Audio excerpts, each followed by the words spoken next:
আসসালামু আলাইকুম, welcome back to my channel Shyamali Som cooking. কেমন আছেন ভিউয়ার্স? আপনারা আশা করছি ভালো আছেন, সুস্থ আছেন। ভিউয়ার্স, আজ আমি আপনাদের কাছে আবারও চলে এলাম বাংলাদেশের ঐতিহ্য খুবই সুস্বাদু একটি হাতে বানানো ময়দার সেমাই বা মেশিনে ভাঙানো ময়দার সেমাই। এই সেমাইটি আসলে ভিউয়ার্স আমার জানা মতে অনেকেই পছন্দ করে, আর আজ আমি দেখাবো এই সেমাইটা কিভাবে রান্না করে।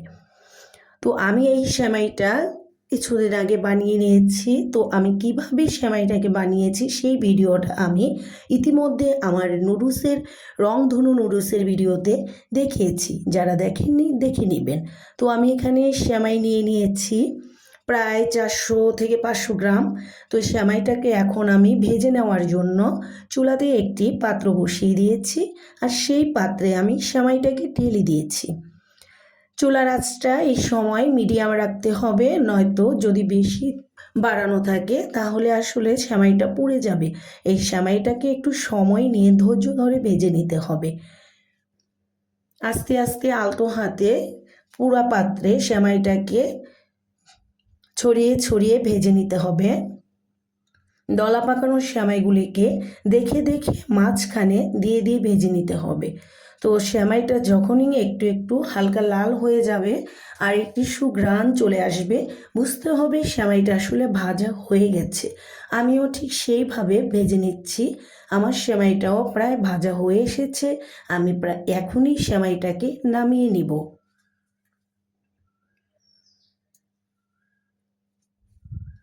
হয়ে গেছে, সেমাইটা নামিয়ে নিয়েছি আর বসিয়ে দিয়েছি একটি পাতিল, যে পাত্রে আসলে আমি সেমাইটা রান্না করব। তার আগে আমি দেখাচ্ছি আরেকটি পাত্রে আমি দুধ জাল করে নিয়েছি আগে থেকে। এখানে আমি 2.5 কেজি দুধ, মানে 2 কেজি 500 গ্রাম দুধকে আগে থেকে জাল করে ঘন করে 2 কেজি বানিয়ে নিয়েছি। আর সেই দুধটাকে আমি ফ্রেশ আরেকটা পাত্রে ঢেলে দিচ্ছি সেমাইটা রান্না করার জন্য। যেহেতু আগে থেকে আমি জাল করে নিয়েছি, তাই আমি এখানে অনেকক্ষণ বা অনেকটা সময় জাল করে নেব না, কিছুটা সময়েই একটু নেড়ে চেড়ে নিচ্ছি। এখন এখানে আমি দিয়ে দিচ্ছি তেজপাতা, দারুচিনি আর এলাচ কয়েকটি টুকরো করে। এটা দ্বারা আসলে একটি সুন্দর ফ্লেভার আসবে, তাই এটি দিতেই হবে। দিয়ে এটার সাথে একটু নেড়ে নিচ্ছি। দুধটা ইতিমধ্যে কিন্তু বলকাতে শুরু করেছে, বলক উঠছে আর দুধটা ফুটতে থাকছে। এখানে এখন দিয়ে দিব আমি চিনি। এখানে আমি চিনি আসলে 200 গ্রাম করে 2 কাপ দিয়েছি। তো আমি একটু পরে আবার মিষ্টিটাকে চেক করে দিয়ে দিব। আসলে এই সেমাইটাতে চিনি একটু বেশি প্রয়োজন হয়। আর দিয়ে দিচ্ছি 1 কাপ পাউডার গুঁড়ো দুধ। এখানে আপনারা যে কোনো পাউডার গুঁড়ো দুধ নিতে পারবেন। আর যদি কেউ মনে করেন পাউডার গুঁড়ো দুধটা নেবেন না বা হাতের কাছে নেই, সেই ক্ষেত্রে আপনি গরু দুধটাকে আরও একটু ঘন করে নিলেই হবে। আসলে কথায় আছে যত গুড় তত মিষ্টি, ঠিক তেমনই যত দুধ ততই টেস্টি।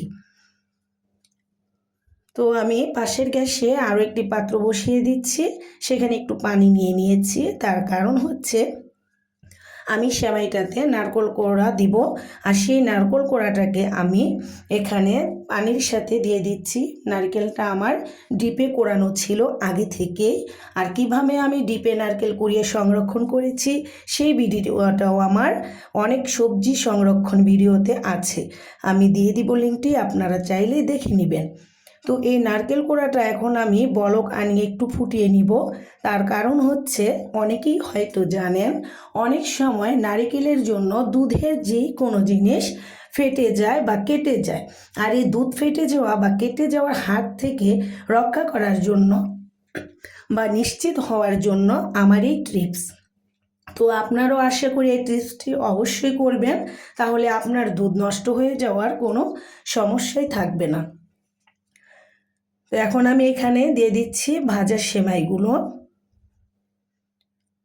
এখন সেমাইটাকে আমি ভালোভাবে নেড়ে চেড়ে নিব। এখন আমি সেমাইটাকে রান্না করব প্রায় 10-15 মিনিট, বা যদি প্রয়োজন হয় আরও একটু সময়। এখানে এখন আমি দিয়ে দিচ্ছি সেই ফুটে নেওয়া কোড়া নারিকেল। এখানে আমি কাপ দিয়ে দেখিয়েছি কারণ 1 কাপ হয়েছে। তো এটা যে 1 কাপই দিতে হবে তা কিন্তু নয়, এটা আপনারা যতটুকু ইচ্ছা ততটুকু দিবেন, বা অনেকে যদি না খেতে চান তাহলে দিবেন না। আসলে আমার কাছে নারকেলটা দিলে খুবই ভালো লাগে। এবার আমি পাত্রটা আরও একবার বসিয়ে দিয়েছি, আর এখানে দিয়ে দিচ্ছি সামান্য পরিমাণ ঘি। পাশেই কিন্তু আমার সেমাইটা রান্না হচ্ছে, আর আমি পাশের গ্যাসে আবার এটাকে ঘি দিয়ে নিলাম। আর সেই ঘিতে দিয়ে দিচ্ছি আমি এখানে কাজু বাদাম ও পেস্তা বাদাম কুচি।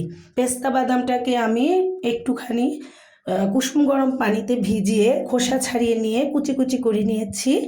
আপনারা যারা জানেন না তারা এভাবে নেবেন। আর কাজু বাদামটা তো ডাইরেক্ট কুচি করেছি। আর এটাকে ভেজে নেওয়ার কারণ হচ্ছে আমার ঘরের অনেক সদস্য বা বাচ্চারা, বা অনেক সময় আমি খেয়াল করেছি অতিথিদের মধ্যেও কেউ কেউ ডাইরেক্ট বাদামটা সেমাই থেকে আসলে খেতে চায় না, উঠিয়ে ফেলে দেয়।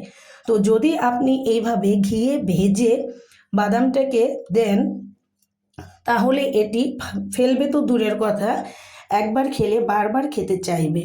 এখানে আপনি যত বাদামই দেন না কেন সবগুলোই খাবে। আর বাদাম হচ্ছে একটি পুষ্টিকর খাবার, এটা তো অবশ্যই আমাদের সেমাই দিয়ে বাচ্চাদের খাওয়াতে হবে। সেই জন্য এখানে আমি বাদামটার আরও একটি টিপস দিয়ে দিলাম।